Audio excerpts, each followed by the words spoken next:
Ona chosa Etala machkora eya DJ Lee woiwo nati Tala music. ini ndodini kani ndoita seiko ndodini kani ndoita seiko ndodini kani ndoita seiko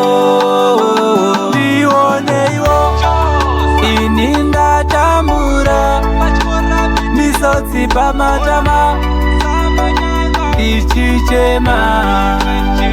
Ndioneiwo ini ndatambura misotsi pamatama ichichema Babiwa ndini ndinodamwa vandaitamba navo vakandiramwa upenyu wacho wandiremera ndadzungaira ndadikitira ndaperera kushaya pekutangira mukadzi nevana kumba vakandimirira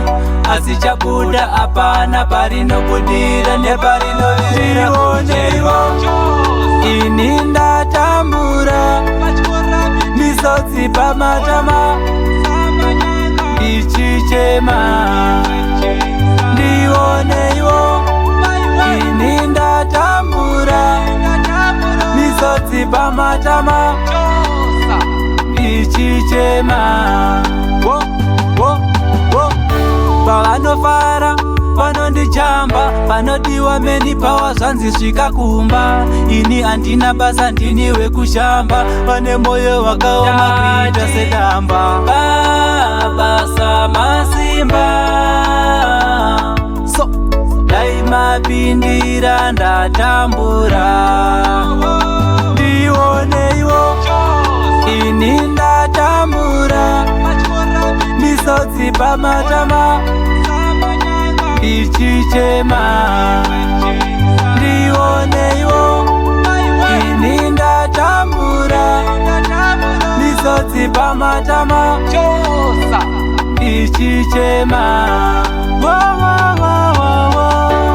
Babiwa ndini ndinodamwa vandaitamba navo vakandiramwa upenyu wacho wandiremera ndadzungaira ndadikitira ndaperera kushaya pekutangira mukadzi nevana kumba vakandimirira